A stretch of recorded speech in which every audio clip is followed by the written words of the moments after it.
salud.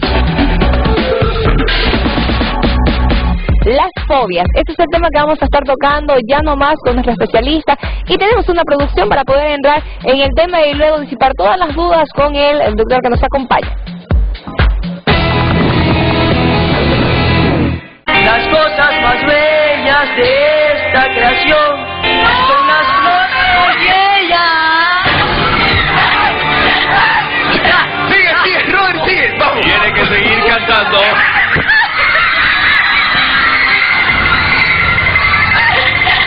¿Tienes miedo a la altura? ¿A la oscuridad? ¿A algún animal? Estamos hablando de la fobia. Hoy en nuestro informe hablamos de este tema. Las fobias son un trastorno psicológico que tiene una amplia incidencia en la población mundial. 1 de cada 20 personas aproximadamente padece una fobia de uno u otro tipo. ¿En qué consisten? La fobia en realidad genera mucha incapacidad en la persona, un sentimiento de incapacidad frente al objeto fóbico. O sea, lo primero que tiene es un temor intenso a enfrentarse a la situación que genera la fobia. Si estamos hablando de un temor, del temor a las arañas, digamos, la persona tiene miedo cuando aparece una araña, el temor es tan intenso que puede producir hasta una cierta parálisis de la persona, que pierde, que no puede comunicarse, que no puede gritar, que tiende a huir a esta situación que es la situación fóbica. Existe un amplio espectro de las fobias, conocidas como específicas. Esas fobias tienen nombres propios, tales como la claustrofobia, miedo al encierro, la zoofobia, miedo a los animales, la courofobia, miedo a los payasos, la tricadecafobia, miedo al número 13. Hay fobias a animales, hay fobia a subirse a un ascensor, hay fobias a la altura, hay fobias a los aviones, incluso hay lo que llamamos la fobia social, que es esta incapacidad de enfrentarse a situaciones sociales o a exposiciones frente a otras personas bajo el temor de ser criticado por ese entorno social. Una persona fóbica siente un miedo exagerado y sin sustento real ante determinadas situaciones u objetos, y en ocasiones esto puede incluso provocarle malestar físico. Que hay un aumento de la frecuencia respiratoria, por ende hay un aumento de la frecuencia cardíaca, por ende aumento de la sudoración de las manos, una sensación de ahogo, de mareo, que pueda llevar a que la persona se desmaye, y eso automáticamente haga que la persona piense que tiene además un problema físico propio de esta fobia, pero en realidad son los síntomas que se producen frente al temor o al objeto o al exponerse a este objeto fóbico. Existen diversos tratamientos indicados para ayudar a quienes padecen de fobias, y dependiendo de cada caso, algunos son más adecuados que otros. La persona que sufre una fobia, la forma de curar la fobia es enfrentarse al objeto que le genera el miedo. Y muchas veces pasa que cuando uno lo tiene que enfrentar a un objeto fóbico, lo primero que uno hace es huir. Entonces, ¿qué pasa con los pacientes? Salen de las terapias porque es mejor no enfrentarse a lo que les produce el miedo. Obviamente no es que la exposición va a ser directa, es una exposición gradual a lo que produce el miedo. Esa es la forma de superarlo. Si tú tienes algún tipo de fobia, es importante que visites a algún especialista para que así tengas una vida saludable. Enhorabuena. Y si usted quiere participar, tenemos la línea habilitada para que nos pueda llamar y pueda realizar cualquier consulta a nuestro especialista. El doctor Víctor Hugo Rojas nos acompaña en esta oportunidad. Él es psiquiatra y está listo para poder hablarnos acerca de las fobias. Bienvenido, ¿cómo está? Bien, gracias, buenos días, Cecilia, ¿cómo está? Un placer tenerlo nuevamente con Igualmente. nosotros. Ahora con este tema, las fobias. ¿Existe algo? Porque normalmente en diferentes situaciones que como que nos frenan en nuestra vida, es algo que venimos acarreando de nuestra niñez, nuestra infancia. ¿Hay alguna relación en esta situación con el tema de las fobias, con algo que hubiéramos pasado? Claro que sí, hay muchos factores, principalmente es el genético, ¿no? De la herencia, porque tenemos niveles de ansiedad elevados. Ya en sí tenemos una carga de, como se dice, de las personas nerviosas, padre nervioso, mamá nerviosa, ¿no? Y pues después, cuando estamos en la infancia, tenemos eventos traumantes, tenemos eventos que nos han hecho daño en algún momento de nuestra vida, que generalmente no lo recordamos, no lo tenemos conscientemente. El caso, les voy a contar brevemente, tenía una paciente que a los 3 años la habían secuestrado, y pues ella se fue su padre la llevó a la selva, y salieron un montón de mariposas cuando ella llegó al lugar donde se iba a quedar. y ella tenía mucho miedo a las mariposas, y son miedos irracionales, y cuando uno se pone a pensar, una mariposa es tan tierna que uno la toma, ¿no es cierto? Y pues ella estaba con una fobia, porque en el día de su matrimonio iban a soltar mariposas. Entonces uno tenía que buscar, ¿y de dónde? Entonces preguntando, entrevistando, yendo más allá, y también teniendo la entrevista con su madre, su padre, se descubrió cuál era el motivo principal. Entonces hicimos un tratamiento, como decía la licenciada, primero disminuyendo los niveles de ansiedad con medicamentos, exponiéndola después al miedo, y lastimosamente, y bueno, afortunadamente tuvimos un buen desenlace. El doctor Víctor Hugo Rojas nos acompaña en esta oportunidad y nos está ayudando a entender acerca de este tema. Doctor, ¿cuáles son las fobias más comunes? Aunque no lo crean, la fobia más común es la fobia social, y es la fobia que menos se trata. Y es la fobia que muchos le dicen, no, es normal, pero no es normal, porque muchos le tienen miedo a hablar en público, a las entrevistas, al contacto con las personas, no van al banco, no van al supermercado, no tienen miedo de entrar en contacto directo con las personas en los cajeros, para evitar que sean juzgados o para evitar estar sujetos a las críticas. No comen en público, no pueden ir a un restaurante, o sea, no tienen una vida nada normal por este miedo a estar en contacto con otras personas. Siendo la más común, ¿cuáles son los factores que llevan a este tipo de situación? Claro, el miedo social, la ansiedad social es normal, todos tenemos que tenerla, porque si no, no respetaríamos normas ni reglas de convivencia. Pero ya cuando este miedo es exagerado, este miedo nos lleva a pensar de que todo el mundo nos está juzgando, ahí es donde nace el problema. Puede ser por muchas causas, pero principalmente es por cuestiones de aprendizaje, padres demasiado estrictos con los hijos, profesores o compañeros de colegio que juzgan demasiado a los niños, incluso estas situaciones de bullying, del acoso escolar también nos predisponen a tener este tipo de fobias sociales. Permítame, doctor, nosotros tenemos diferentes testimonios acerca de este tema que queremos compartirles. En nuestro medio hay muchas personas que tienen diferentes tipos de fobia. Aquí le presentamos algunos de ellos. Tenía fobia a subir a los aviones a las alturas. Cabalmente hace 6 años dejé de jugar al fútbol a raíz de esto. ¿Por qué? Porque no aguantaba la presión de tener que subirme a un avión y bueno, a raíz de eso dejé el fútbol. La verdad fue complicado. ¿Por qué? Porque no podía tomar tabletas ni calmantes, porque bueno, en el fútbol hay doping y si es que uno toma algún medicamento sale positivo, así que tenía que volar así y bueno, a raíz de eso dejé el fútbol porque la verdad que fue una fobia muy complicada para mí, donde dejé el fútbol prematuramente. Generalmente cuando sabía que iba a volar, la verdad una semana antes ya estaba inquieto en mi casa, no hablaba con nadie, la verdad era un poco traumático, sobre todo estar en una situación así, y sobre todo cuando estaba ya en el avión a la hora de volar, la verdad me empezaban a sudar las manos, me ponía muy nervioso, probé de todo, psiquiatra, me fui en la cabina del avión, psicólogo, hasta incluso pues probé con brujo, ¿no? O sea, brujo, me hicieron santiguar, todas esas cosas y lamentablemente no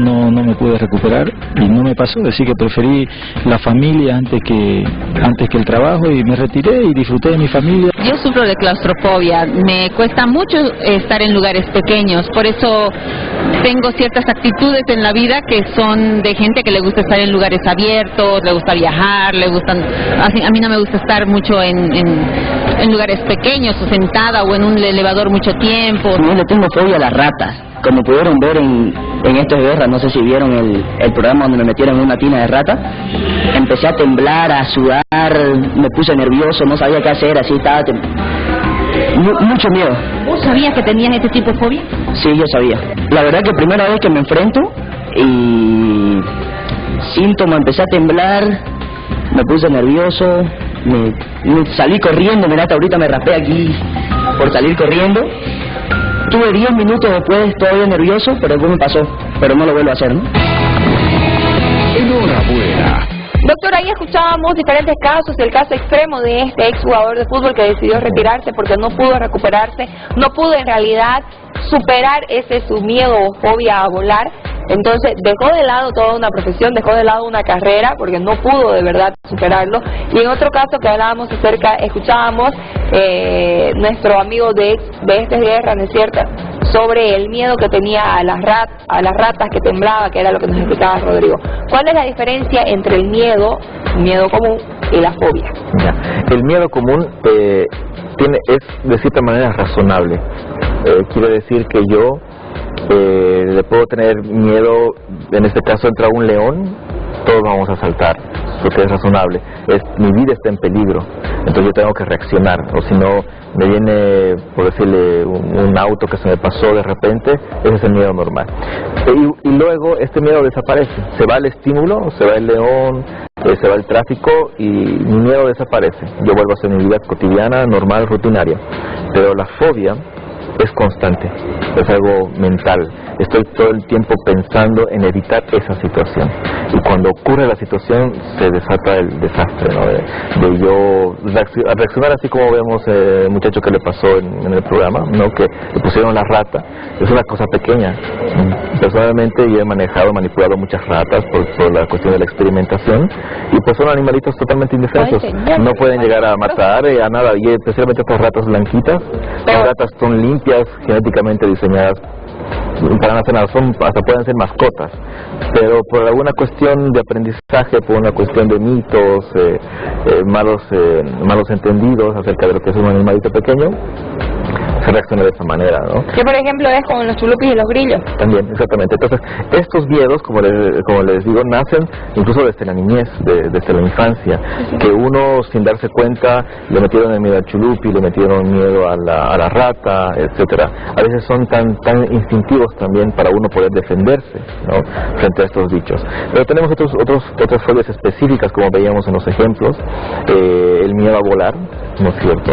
El miedo a lugares pequeños, a lugares encerrados, y estos miedos nos hacen no ser productivos. Yo dejo de trabajar. Era un gran futbolista, no recuerdo bien el nombre, pero era excelente. Incluso se llegó a un término de que él podía jugar, pero tenía que viajar por tierra. Raúl Gutiérrez era muy buen mediocampista, pero él no podía viajar, entonces se hicieron contratos de decir, bueno, que él jugaba solamente localmente, o que él jugaba pero viajaba en tierra. Se le dieron muchas excepciones, pero no se podía, porque tenía que viajar al exterior. Pero en muchos casos se puede lograr la mejoría. Muchos piensan que es cuestión de voluntad, pero no es así. Esto nace en el sistema nervioso central y es un impulso autonómico, nosotros no podemos controlarlo sin tratamiento, ¿no es cierto? Porque uno dice, uno desde afuera reacciona y dice, pero es un chulupi, es una cosa pequeñita, es un bicho que llora para esto, pero solamente el hecho de imaginarlo ya me produce repulsión, ¿no? Entonces, a mí me ha pasado quedarme en mi movilidad encerrada durante horas, porque en la época que estuvieron los grillos por toda la ciudad, llegué a mi casa, llegué primero a un surtidor y los grillos estaban por todas partes, ni siquiera bajé mi ventanilla para pagar. Por suerte iba acompañada, se tuvieron que bajar para pagar, para pasar mi tarjeta, y yo firmaba y no sé qué, pero adentro de la movilidad hice que la señora del surtidor se suba a mi movilidad, pero yo no iba a bajar ni loca con los grillos ahí afuera. Pero y yo después llegué a mi casa y decía, ay Dios mío, tanto show. Pero después pensabas, ay no señor, Dios mío, es terrible, terrible. Tenemos consultas en las redes sociales acerca de este tema, vamos a revisar por favor, para que así compartamos lo que la gente quiere saber. Las fobias, ¿sabe cómo tratarme? ¿Cuándo debe hacerse tratar? Bueno, ahí que estamos con las consultas. Sandra Sánchez nos dice, ¿se puede tener fobia al dolor? No, en realidad se llamaría más una hipocondría.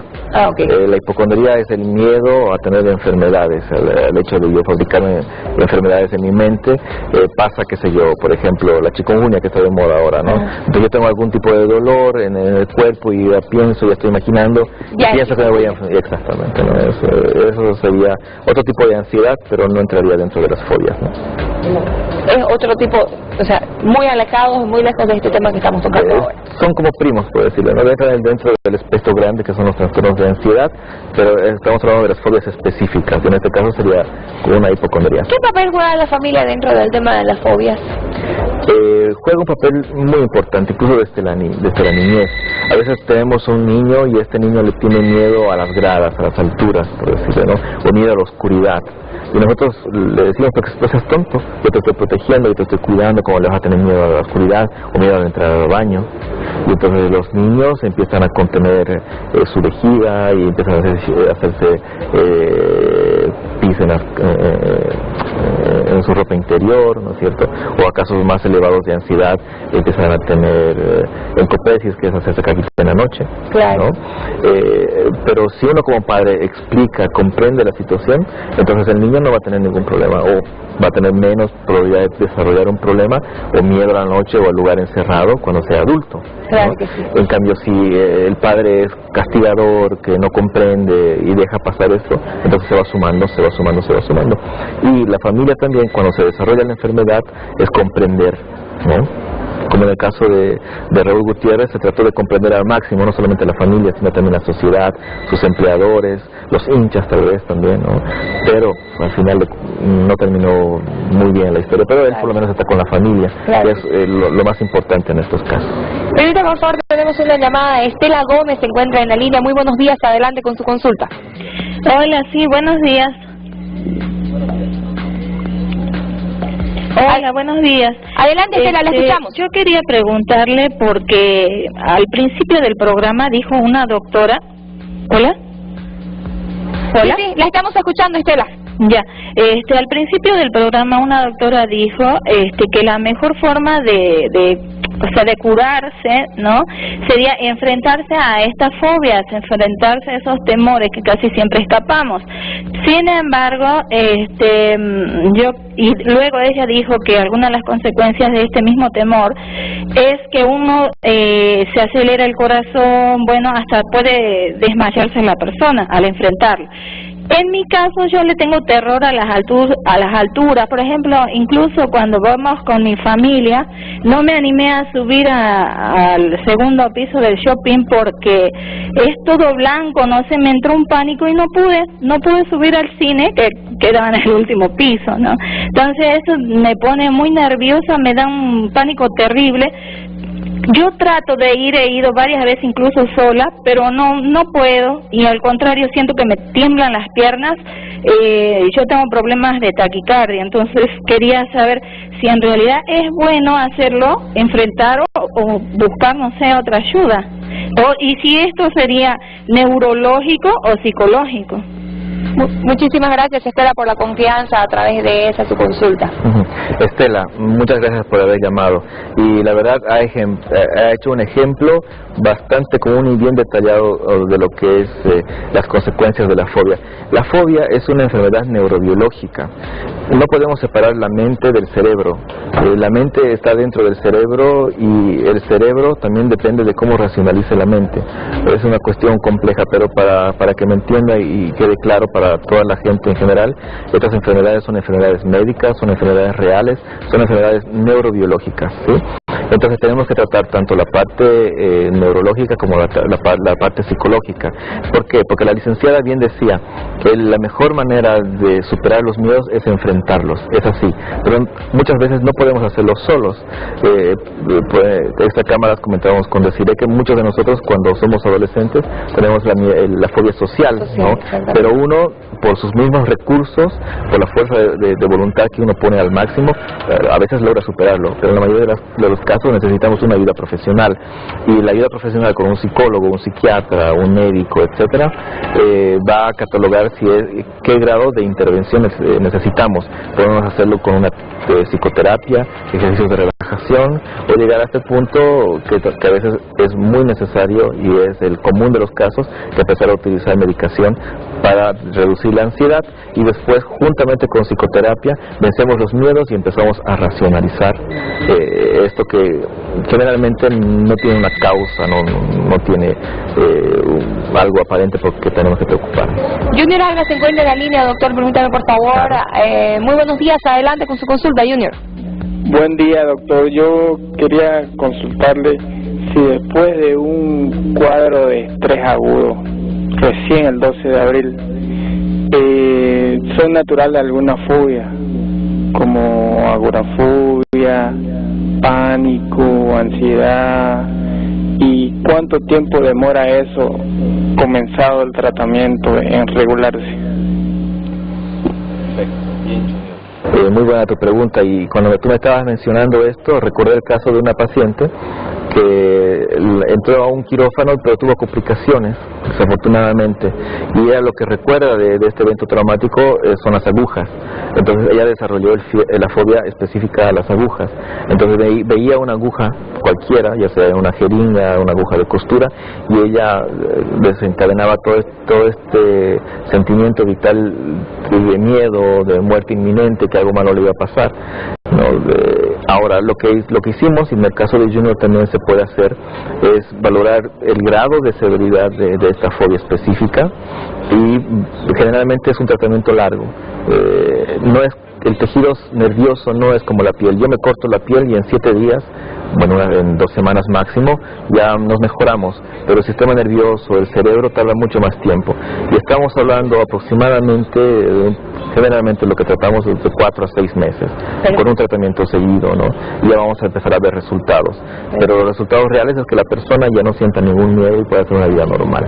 Muchísimas gracias a toda la gente que nos ha transmitido su confianza a través de las consultas. Gracias, doctor, por acompañarnos. ¿Todo Gracias, listo para Cineforo Debate? Exactamente, entonces identificando es la psicoeducación, concientizando a la población en general de que todos podemos tener algún tipo de enfermedad mental, o de que algún familiar tenga un problema de enfermedad mental. Estamos organizando el 9º ciclo Foro Debate de Cine y Salud Mental en el Cine Bellavista, que se va a llevar a cabo el día miércoles, jueves y viernes. Están todos cordialmente invitados a partir de las 4 de la tarde.